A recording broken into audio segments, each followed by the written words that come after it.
पार्वती जी, आपके गुरुदेव नारद जी के श्राप की वजह से भगवान को आना पड़ा। सुनते ही पार्वती जी चकित हो गए, बोले मेरे गुरुदेव नारद जी, वे तो साक्षात नारायण के भक्त हैं, वे तो साक्षात विष्णु के भक्त हैं, वो कैसे श्राप दे सकते हैं। महादेव बोले पानी पियो छान के, गुरु बनाओ जान के। आपने ऐसे गुरु जी बनाए, देखो हमारे भगवान को उनकी वजह से अवतार लेना पड़ा। गोस्वामी तुलसीदास जी महाराज इतना सुंदर वर्णन करते हैं। पार्वती जी बोली अरे नहीं नहीं नहीं नहीं, आप हमारे गुरु पर प्रश्न मत उठाइए। तो आपके गुरु जी ने श्राप दिया भगवान को। पार्वती जी बोली नहीं नहीं, हमारे गुरु ऐसे नहीं कर सकते।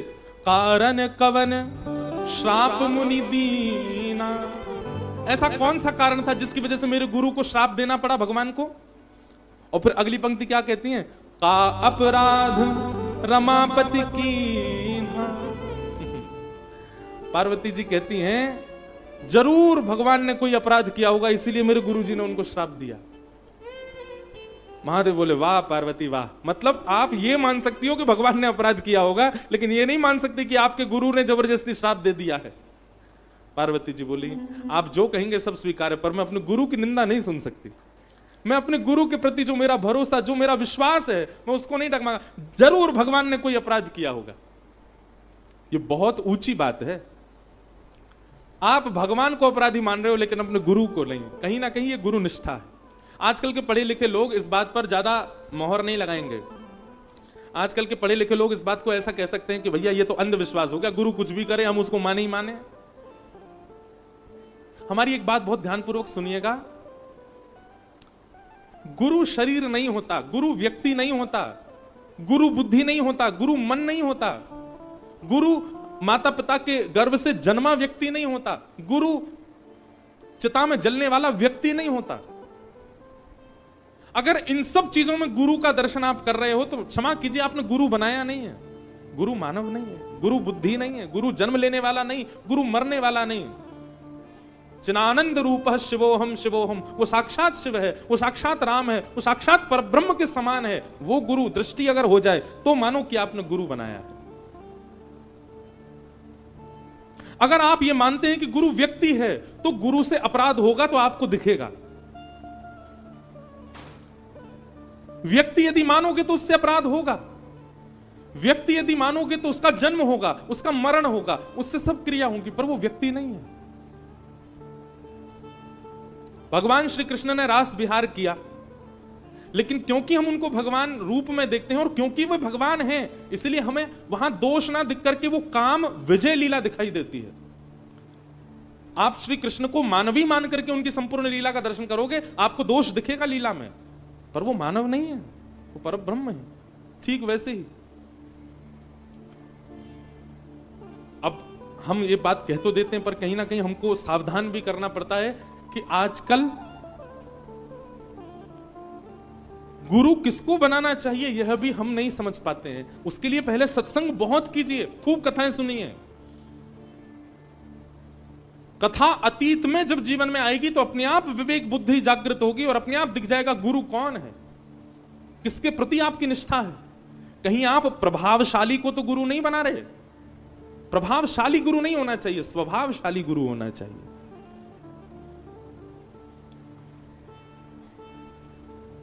लेकिन जब गुरु बना लो तो गुरु के वचन अटल कर मानो। गुरु वाणी पर, गुरु आज्ञा पर, गुरु चर्चा पर, गुरु वाक्य पर इतना विश्वास रखो, आपका विश्वास ही आपको भगवत प्राप्ति करा देगा। बस विश्वास अटल हो। का अपराध रमा पति की ना, कारण कवन श्राप मुनि दी। भगवान ने ऐसा कौन सा अपराध किया महादेव जिसकी वजह से मेरे गुरु को उनको श्राप देना पड़ा। महादेव हंसने लगे, बोले जय हो पार्वती जी, आपकी गुरु निष्ठा को प्रणाम।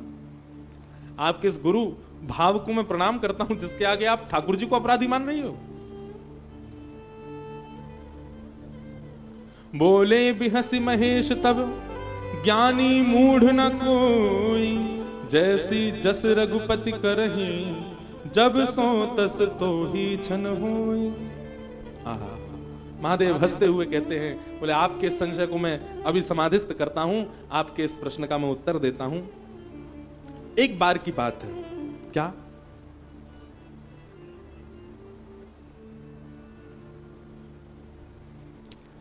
बद्रीनाथ की बात है। बद्रीनाथ में श्री नारद जी महाराज तप कर रहे हैं, और आप जब तप कर रहे थे तभी वहां कामदेव का आगमन हो गया। जैसे कल हम सुन रहे थे ना कि महादेव के तप में कामदेव ने आकर के भंग किया ऐसे। अच्छा, कामदेव खुद नहीं आता, कामदेव को देवता ही भेजते हैं।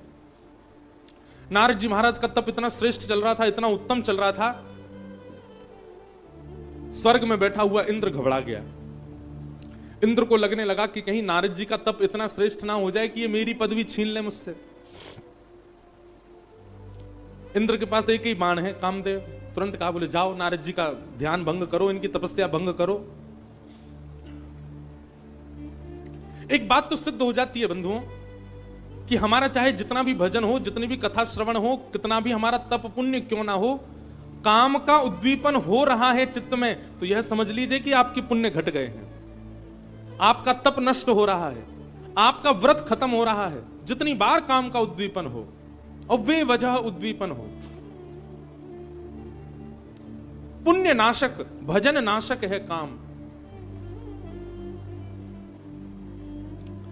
नारद जी महाराज तप कर रहे थे, तभी कामदेव का आगमन हो गया, और कामदेव ने आकर के सुंदर हवा बहानी शुरू कर दी। अप्सराएं नृत्य करने लगी, गंधर्वा आ गई, आकर के सुंदर सुंदर महकाने लगी, वातावरण को सुंदर पुष्प प्रकट हो गए। कामदेव ने अपने सबरे बाण चला दिए, लेकिन जिस प्रकार महादेव का बाल बांका नहीं कर पाया, उसी प्रकार नारद जी भी ध्यानस्थ रहे, कामदेव उनका कुछ नहीं बिगाड़ पाए।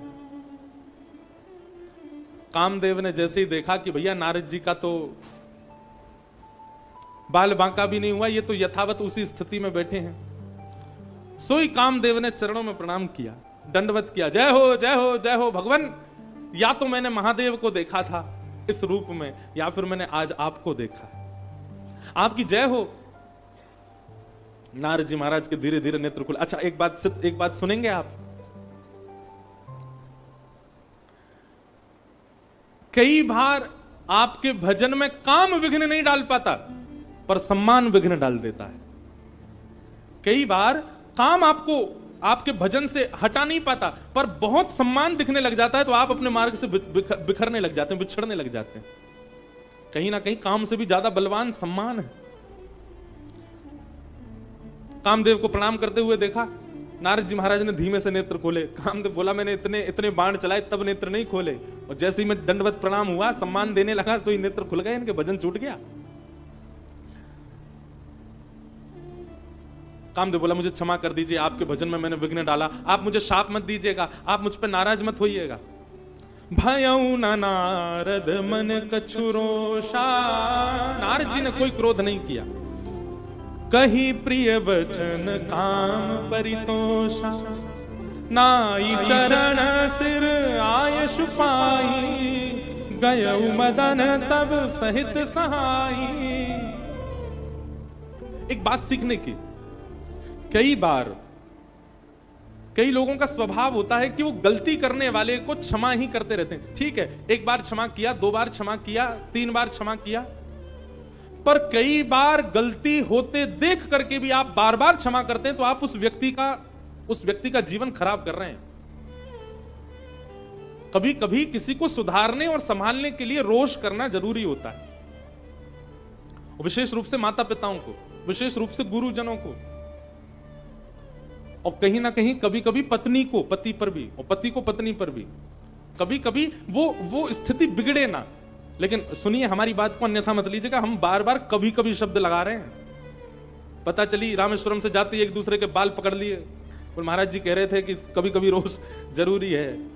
ऐसा रोष नहीं, रोष में अंग स्पर्श तो होना ही नहीं चाहिए। भगवान ने हमको 5 इंद्रियां इतनी खतरनाक दी हैं कि आंख और वाणी, ये 2 ही काफी हैं, इनसे ही कह दीजिए, इनसे। महादेव ने भी तो रोष किया सती के ऊपर, पर कभी भी स्पर्श नहीं किया सती को, या फिर कुछ ऐसा जो आजकल के कर देते हैं लोग, ऐसा कुछ नहीं किया। केवल व्यवहार से ही सती को अनुभव करा दिया कि उसने गलत किया है। ये एक बुद्धिमान व्यक्ति का लक्षण होता है। कभी कभी माता पिता को, गुरु को, पति पत्नी को संबंध बचाने के लिए और व्यक्ति को सुधारने के लिए रोष करना चाहिए। कभी कभी रोष के पीछे, क्रोध के पीछे उद्देश्य शुद्ध होना चाहिए, तो आपका रोष पाप भागी नहीं होगा। अगर आपका उद्देश्य शुद्ध नहीं है तो आपका रोष, अगर आपका उद्देश्य शुद्ध नहीं है तो आपका रोष पाप भागी हो जाएगा।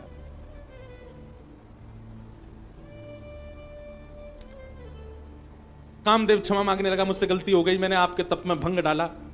नारद जी बोले इधर आओ, उसके सिर पे हाथ फेरने, कोई बात नहीं बेटा, चरणों में प्रणाम किया, कामदेव चला गया। नारद जी महाराज लंबी सांस लेने लगे, अच्छा तो हमने काम को जीत लिया। पूरे विश्व में महादेव की चर्चा होती है, सब महादेव की चर्चा करते हैं कि उन्होंने तो कामदेव को जला के भस्म कर दिया, पर देखो मैंने काम को जलाया भी नहीं, मैंने तो जीत लिया। कहीं ना कहीं महादेव से ऊंचा मेरा नाम हो गया। जरूरी नहीं है कि काम ही सर्वनाश करता है, कभी कभी मान भी सर्वनाश कर देता है। बहुत ध्यानपूर्वक सुनो। नारद जी महाराज के मन में आया, लेकिन काम को हमने जीता ये देखा तो किसी ने भी नहीं, इसका प्रचार कैसे हो, दुनिया को पता कैसे चले कि हमने काम जीता।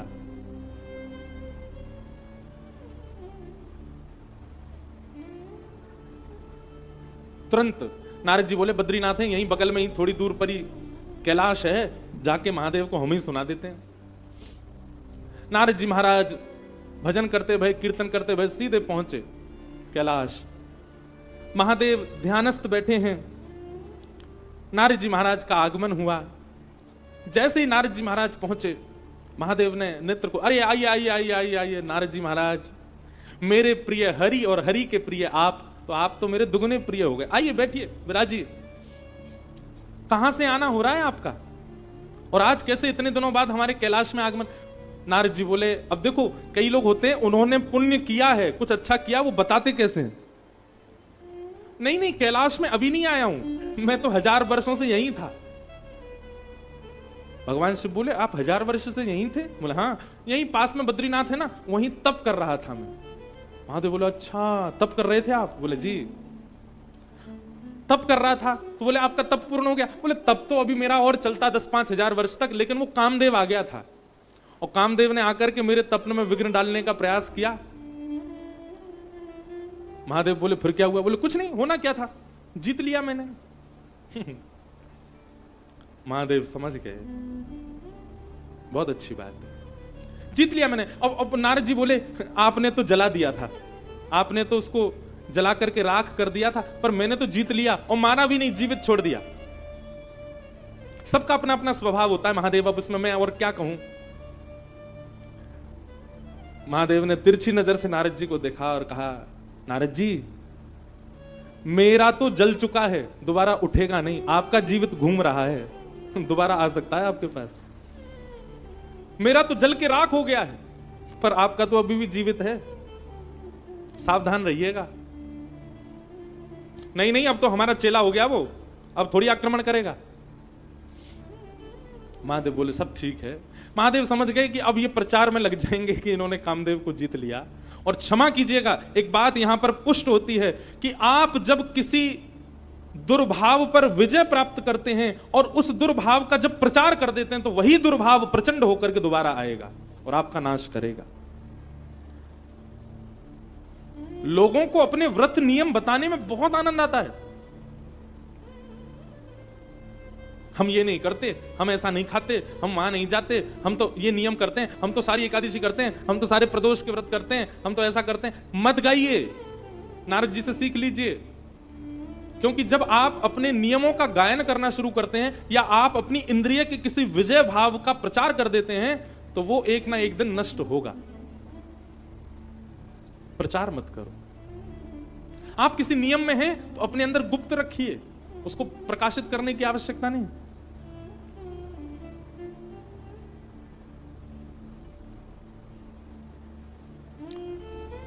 महादेव बोले बहुत अच्छा नारद जी, आओ कुछ प्रसाद आदि पाया?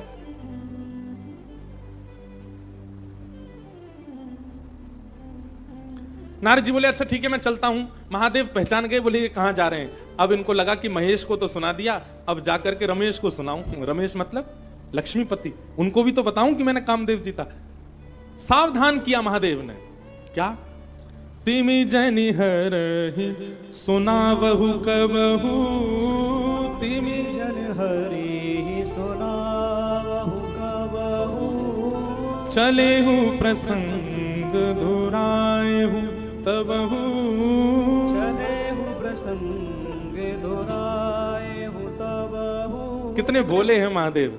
महादेव बोले नारद जी आपने जो मुझसे बात कही ना यहां आकर के कामदेव को जीतने वाली और तप वाली बात, ये कभी हरि को मत बताना, उनसे मत जाकर के कहिएगा इस बात को जो मुझसे कही आपने आकर के। और इतना ही नहीं, चले हु प्रसंग दुराए हु तब हु, अगर कभी काम के विजय की बात भी चल रही हो और आप उस सभा में बैठे हो, तब भी आप कभी इस बात का प्रकाश मत कीजिएगा कि आपने काम पर विजय प्राप्त की है। दोनों प्रकार से उन्होंने नारद जी को समझाया कि आप इस बात को हरि से मत कह देना। पर कई बार ऐसा होता है बंधुओं, जब हमारी हित की बात कही जाती है तो हमको ये लगता है ये सामने वाला हमसे चिढ़ रहा है तभी हमको मना कर रहा है। नारद जी ने भी यही सोचा, बोले इनका तो प्रचार हो गया है तीनों लोकों में कि इन्होंने काम को जला दिया, अब ये नहीं चाहते कि मुझसे ऊपर कोई और जाए, इसलिए मुझे मना कर रहे हैं कि तुम हरि को मत बताना जाके। नारद जी महाराज बोले ये चिढ़ गए हैं तभी मुझको मना कर रहे हैं। नारद जी बोले नहीं मेरा क्या मतलब पड़ा है, मैं क्यों कहूंगा, और अपनी प्रशंसा अपने मुंह से कौन करता है। ठीक है महादेव चलते हैं। महादेव बोले ये मानेंगे नहीं, वहीं जाएंगे। और वही हुआ, कैलाश से निकलते ही क्षीर सिंधु गवने मुनि नाथा, क्षीर सिंधु गवने मुनि नाथा, जब बस श्री निवास श्रुति माथा, जब बस श्रीवास श्रुति माथा। सीधे कैलाश से उतर करके कहां गए? क्षीर सागर की ओर। और क्षीर सागर में प्रवेश किया। शेष नाग पर पौड़े हैं संग चक्र गदा पद्मधारी श्रीमन नारायण भगवान, लक्ष्मी निवास भगवान चरण दबा रही हैं श्री लक्ष्मी जी। नारद जी महाराज पहुंच गए और नारद जी ने जाके जैसे ही कीर्तन करना प्रारंभ किया, हरि शरणम हरि शरणम हरि शरणम, श्रीमते नारायणाय नमः श्रीमते नारायणाय नमः, नारायण भगवान को प्रणाम करने लगे। तो और दिन तो नारायण भगवान पौड़े पौड़े ही आशीर्वाद देते थे, जय हो नारद जी प्रसन्न रहो। अच्छा एक बात हम आज मन में आ रही थी मेरे, क्योंकि श्री निवास भगवान का जब प्रसंग आया है, कल कथा 2 सत्र की होगी और कल कथा विश्राम हो जाएगी, फिर 31 तारीख आपके पास में खाली है, तो क्यों ना जिनका अगर चले बन सके क्रम, तो आप सब लोग यहां से थोड़ी दूरी पर ही श्रीनिवास भगवान प्रत्यक्ष बैठे हैं।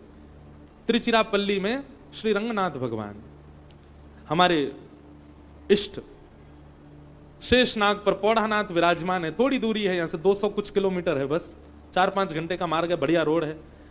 क्यों ना इस वर्ष के विश्राम में यहां पर हर के दर्शन हो गए, हरि के भी करें आना। मैं तो नहीं जा पाऊंगा, मुझ पर तो समय नहीं है, पर मेरी तरफ से अगर कोई जाना चाहे सब जाओ, ऐसा मेरा आग्रह नहीं, पर जिसको भी मन हो सुबह सुबह यहां से 5-6 बजे निकलो, आप 9-10 बजे तक पहुंच जाओगे, वहां जाकर के श्री रंगनाथ भगवान का दर्शन करो। ज्यादा नहीं, हमारे वृंदावन के जैसे ये रामेश्वर भगवान का मंदिर बहुत बड़ा है, लेकिन रामेश्वर भगवान के मंदिर की प्रसिद्धि है कि यहां सबसे ज्यादा पिलर हैं, सबसे ज्यादा खंबे हैं, लेकिन चौड़ाई में और भूमि के रूप से यदि देखें तो विश्व का सबसे बड़ा मंदिर है श्री रंगनाथ मंदिर, त्रिचिरापल्ली में श्रीरंगम। ज्यादा नहीं, हमारे वृंदावन से न कहीं छोटा होगा, वृंदावन के आसपास बड़ा ही है, बस इतना बड़ा मंदिर है। और वहां पर साक्षात श्री रंगनाथ भगवान विराज रहे हैं। बहुत सुंदर कथा है श्री रंगनाथ भगवान की। और ये कौन है पता है आपको? रंगनाथ भगवान ये राम जी के इष्ट हैं। अयोध्या में दशरथ जी जिन अपने इष्ट की आराधना करते हैं वही विराज रहे हैं यहां पर। ये देवताओं के आराध्य थे।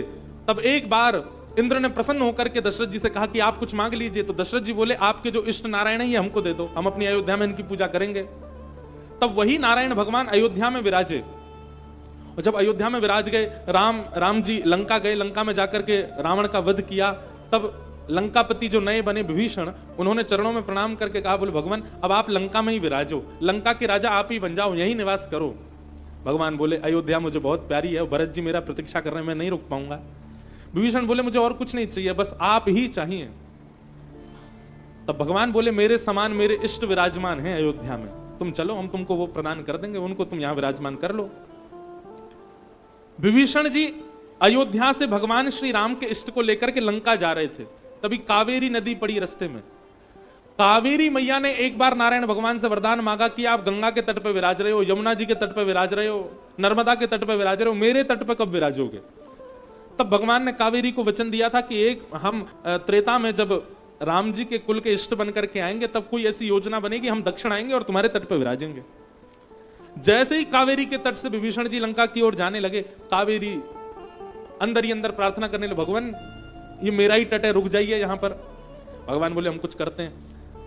विभीषण जी कंधा पर रख के ले जा रहे थे, तो भगवान ने विभीषण जी से पहले ही कहा था कि हमको कहीं रखना नहीं, सीधे लंका ही लेके चलना, अगर तुम बीच में कहीं रुके तो हम वहीं रुक जाएंगे।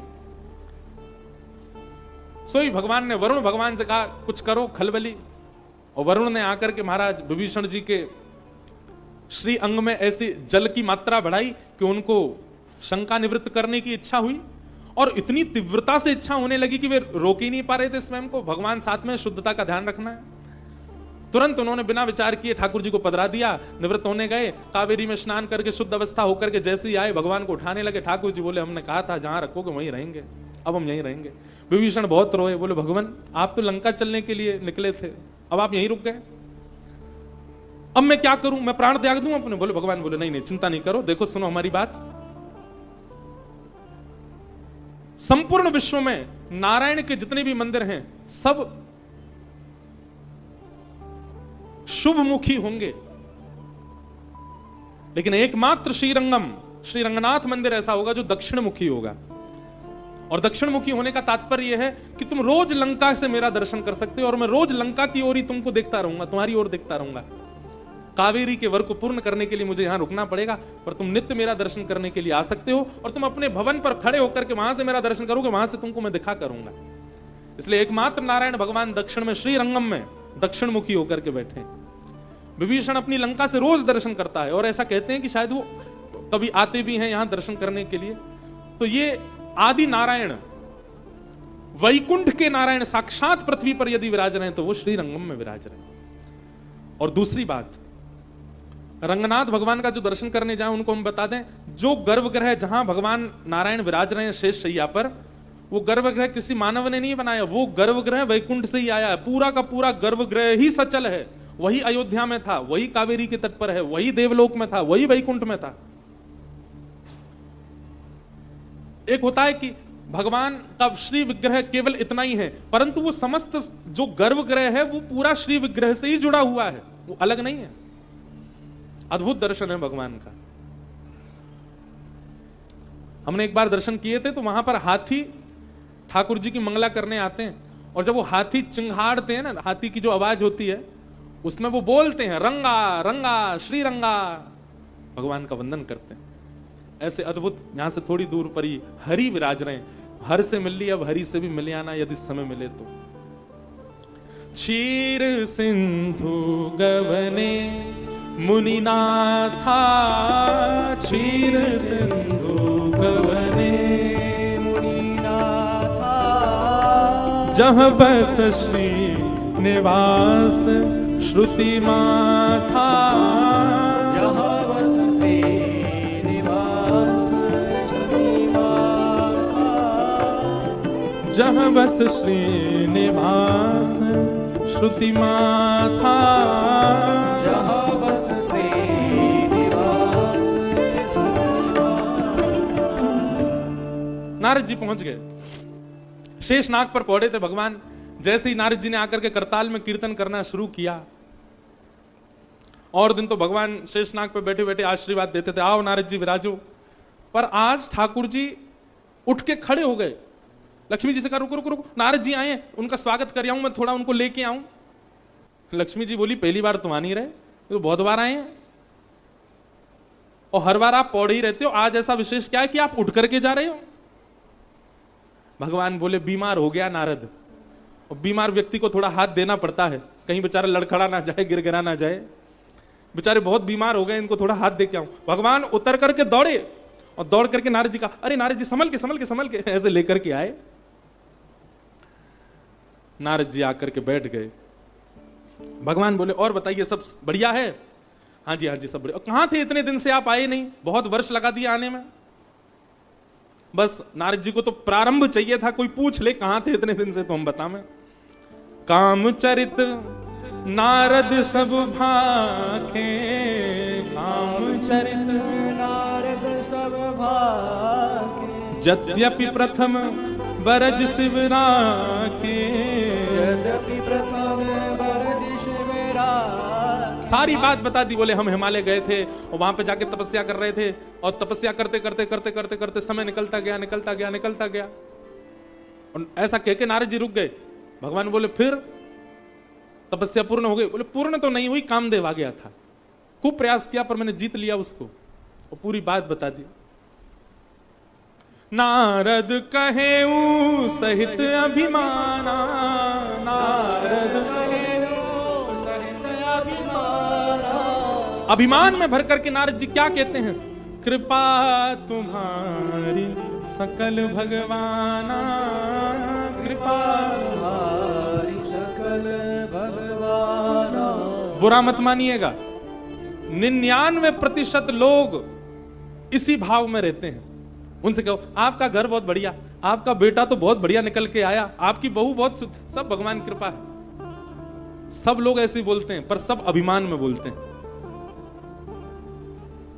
मनी मन जब बोल रहे होते ना, सब आप लोगों का आशीर्वाद है, सब भगवान की कृपा है हमारे ऊपर, तो हम तो कुछ करते नहीं है भैया, क्या बताएं, कुछ किया ही नहीं। बेटा ने कहा था कि पिताजी 1 करोड़ रुपया लगेगा पढ़ने में, अब सब आप लोगों का आशीर्वाद कर दिया हमने व्यवस्था, तो वैसे हमारा कोई योग्य तो नहीं था। बेटा ने कहा कि अमेरिका पढ़ने जाना है, अब हमारी कहां भैया इतनी पहुंच, पर हमने करवा दिया, हमने किया। विदेश मंत्री को फोन किया, फिर हमने उससे कहा कि वीजा वीजा लगवा दो। हम हमारी तो कहां पहुंच है, सब भगवान की कृपा है। कहते भी जाएंगे और बार बार ये भी कहेंगे भगवान की कृपा। ये बात हम इसलिए कह रहे हैं, हम बहुत लोगों से मिलते हैं, किसी से कह दो आपने बहुत जोर की कथा कराई, क्या व्यवस्था करी है, हजारों लोग कथा में आ रहे थे। हमने कुछ नहीं किया महाराज, सब भगवान की कृपा। म्युनिसिपालिटी वालों ने तो मना किया था आप कथा नहीं कर सकते, हमने एमएलए को फोन खटखटा दिया, उससे कहा कि कथा तो होगी हमारे यहाँ।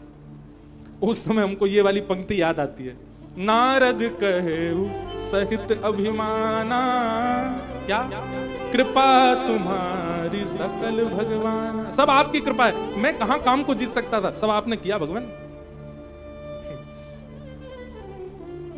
भगवान देख करके सिर हिला रहे हैं, वाह बहुत बढ़िया नारद।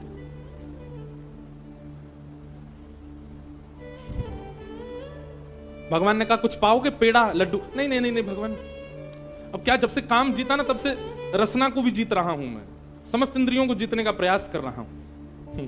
भगवान बोले बहुत बढ़िया, ठीक है नारद जी फिर आइएगा। बोले हाँ मैं जल्दी आऊंगा। भगवान देख करके अति प्रसन्न हो रहे, बोले अब नारद को संभालना जरूरी है। जैसे ही नारद जी क्षीर सागर से निकल करके बाहर आए, भगवान ने अपनी भ्रगुटी टेढ़ी की, और जैसे ही भगवान की भ्रगुटी उठी, एक सुंदर श्रीनिवास नगर प्रकट हो गया समुद्र के बाहर। वैकुंठ भी जिसके सामने फीका हो, ऐसा एक नगर प्रकट हो गया। और उस नगर को देख करके नारद जी महाराज चकित रह गए, वाह भैया ऐसा तो वैकुंठ भी नहीं है, जबकि हम वैकुंठ हर बार जाते हैं, हर बार हमको नया लगता, हर बार हमको अपनी ओर आकृष्ट करता, पर ऐसा नगर तो वैकुंठ भी नहीं है। नारद जी महाराज की मुनि भेष को देख करके सब लोगों ने उनको प्रणाम किया। नारद जी बोले कौन सा नगर है? बोले श्रीनिवास नगर है। यहाँ के राजा कौन है? बोले शीलनिधि राजा हैं यहाँ के, लेके चलो राजा के पास। नारद जी महाराज गए, शीलनिधि राजा ने अपने आसन से उठ करके नारद जी को प्रणाम किया, आसन प्रदान किया, आइए आइए आइए मुनिवर विराजिए। नारद जी महाराज आकर के बैठ गए, बहुत सुंदर है आपका नगर, बहुत बड़ी कृपा है, बहुत बढ़िया, सब कुछ, सबकी प्रशंसा करने लगे। शीलनिधि राजा ने सबका परिचय कराया, मैं शीलनिधि राजा हूं, ये मेरी सभा है, ये मेरे मंत्री, ये मेरे राजा, ये मेरे वो, सबका वंदन कराया। तभी दूर झरोके में उनकी बेटी खड़ी थी, उसका नाम था विश्वमोहिनी। देखो बहुत समझने वाली बात। विश्वमोहिनी तासु कुमारी श्री विमोह जिस रूप निहारी। जबकि होना तो ऐसा चाहिए था कि शील निधि राजा कहते, बेटी संत पधारे हमारे यहां पर, चलो प्रणाम करो। पर ऐसा नहीं कहा। शील निधि राजा क्या कह रहे हैं? नारद जी से कह रहे हैं, ये मेरी बेटी है, आप इसको यहीं से आशीर्वाद दे दीजिए। नारद जी ने कहा, कहां है बेटी? बोले वो खड़ी। जैसे ही नारद जी ने देखा, एक बार देखते ही महाराज उसका रूप लावण्य, उसके नेत्रों की मटकाहट, उसकी नासिका, उसके कान, उसकी मुस्काहट, उसका रूप देख करके नारद जी तो महाराज देखते ही रह गए। शील निधि राजा बोले, मुनिवर। नारद जी के नेत्र अपलक हो गए। मुनिवर, हाँ जी क्या हुआ? बेटी है मेरी, आशीर्वाद दे दीजिए। क्या आशीर्वाद दें? उन्हें जल्दी ब्याह हो इसका, ऐसा आशीर्वाद दे दीजिए। और भगवान आप जरा इसका हाथ देख करके बताएंगे कि इसके होने वाले जो पति होंगे वो कैसे होंगे, इसका भविष्य कैसा होगा? आहा, रूप देख करके तो तनिक काम उत्पन्न हुआ था, लेकिन विश्व मोहिनी ने आकर के जैसे ही अपना हाथ रखा, अच्छा विश्व मोहिनी कोई और थोड़ी है, भगवान की ही भ्रगुटी से निकले सब, माया है भगवान की। विश्व मोहिनी ने जैसे ही अपना हाथ स्पर्श कराया नारद जी से, नारद जी तो तन की सुध बुध सब खो गए, जन कौन से लोक में चले गए। मुनिवर, मुनिवर। नारद जी, हाँ क्या हुआ? हाथ देख के बताइए ना, हमारी लाली का भविष्य कैसा, इसका पति कैसा होगा। विश्व मोहिनी के हस्त कमल में साक्षात भगवान इसके पति होंगे, यह स्पष्ट लिख रहा है, परंतु नारद जी उल्टा ही पढ़ रहे हैं। लिखा तो यह है कि जगत नियंता जगदाधार इसके पति होंगे, पर नारद जी कह रहे हैं जिससे इसका ब्याह होगा वो जगतपति बन जाएगा, वो जगदाधार हो जाएगा। हाथ में लिखा तो यह है कि सर्व विजयी, जिनको कोई नहीं जीत सकता, ऐसे सर्व विजयी वो इसके पति बनेंगे। पर नारद जी उल्टा पढ़ रहे हैं, जिससे इसका ब्याह होगा वो सर्व विजयी बन जाएगा। काम जब सवार होता है ना, तो होता कुछ है, दिखता कुछ है, ये स्थिति हो जाती है। सब बातें बताने लगे, उल्टी सुल्टी बातें निकल रही थी मुख से। शील निधि राजा बोले, भगवान आपकी बड़ी कृपा, आपका आशीर्वाद मिल गया और आप इतने अच्छे समय पर आए। कल ही मेरी बेटी का स्वयंवर है, बड़े बड़े राजकुमार, यहां सुंदर सुंदर राजकुमार आ रहे हैं, आप भी आइएगा आशीर्वाद देने के लिए। नारद जी महाराज मन ही मन सोचने लगे, ब्याह तो हमारा भी नहीं हुआ है, ब्रह्मचारी तो हम भी हैं, आशीर्वाद देने नहीं आएंगे, तुमको ससुर बनाने आएंगे हम, कह नहीं रहे हैं, मन ही मन सोच रहे। अब तो नारद जी की स्थिति हो गई, महाराज जहां देखें जहां जामें, चलते चलते मुस्कुराने लग जाएं, कभी वृक्ष कोई आलिंगन करके खड़े हो जाएं, ये विश्व मोहिनी है, मेरे पास है, क्या करूं, कैसे करूं, मेरा ब्याह कैसे होगा विश्व मोहिनी के साथ, कितनी सुंदर। नारद जी बड़ी चिंता में पड़ गए, बोले हमारा रूप तो मुनियों जैसा है, हमारे रूप को देख के सब प्रणाम करते हैं, हमसे ब्याह कौन करेगा? हम भी राजकुमार होते, छरेरा बदन होता हमारा, हमारी भी तीछे बिल्कुल कमल जैसे नेत्र होते, हमारा भी स्वरूप वैसा घुंघराले केस होते, हम भी ब्याह करते। तभी नारद जी के मन में आया, इतने वर्षों से मैं हरि का भजन कर रहा हूं, आज तक मैंने कुछ मांगा नहीं है उनसे, आज अवसर है, आज मुझे मांग लेना चाहिए। नारद जी महाराज तुरंत गए भगवान के पास और तुरंत भगवान के पास जाकर के कहा,